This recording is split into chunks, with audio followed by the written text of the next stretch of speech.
এই দিনটা হচ্ছে আমাদের পুজোর আগের দিন বিকেলবেলা আমাদের পুরনো মন্দিরে পুরনো ঠাকুরকে বরণ করা হচ্ছিল, কারণ এর পরেই আমরা নতুন ঠাকুর আনতে যাব।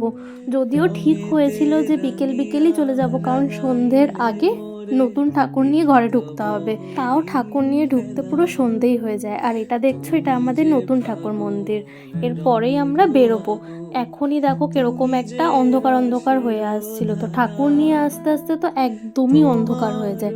আর এখন আমরা পাড়ার সকলে যাচ্ছিলাম আমাদের ঠাকুর আনতে। আর এটা হচ্ছে আমার ছোট পিসি। আর এইদিকে দেখো আমাদের ঠাকুরের পাশে কি সুন্দর মা কালীও সেজে রয়েছে। আজকে যেহেতু শনিবার, মনে হয় কোথাও কালী ঠাকুরের পুজো রয়েছে, তাই মা কালীও ওরকম সেজে রয়েছে। আমার তো ইচ্ছে করছিল ওনাকেও আমাদের সাথে নিয়ে চলে আসি।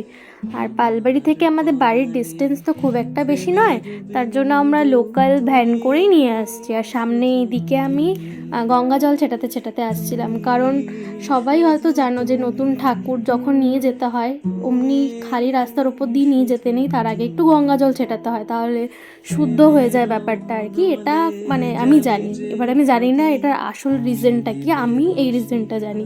তার জন্য আমি সামনে গঙ্গা জল ছেটাচ্ছিলাম ওই আমের পল্লব দিয়ে। আর দেখতে দেখতে তো ঠাকুর আমাদের পাড়ায়ও ঢুকে পড়েছে। এরপরেই ওপরে নিয়ে যাওয়া হবে, তারপরে আমি তোমাদের সাথে শেয়ার করছি।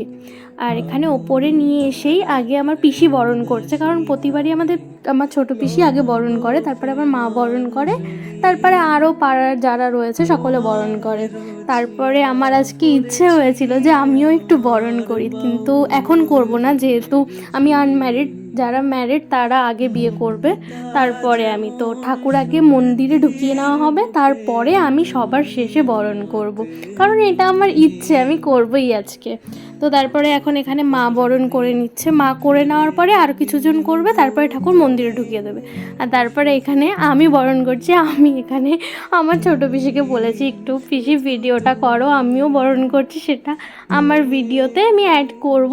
মোটামুটি ঠিকঠাকই ভিডিওর ক্লিপটা তুলেছে। তো আজকের ভিডিওটা এখানেই শেষ করছি, কারণ এরপর আমাকে অনেক কাজ করতে হয়েছিল কাল যেহেতু পুজো বাড়িতে।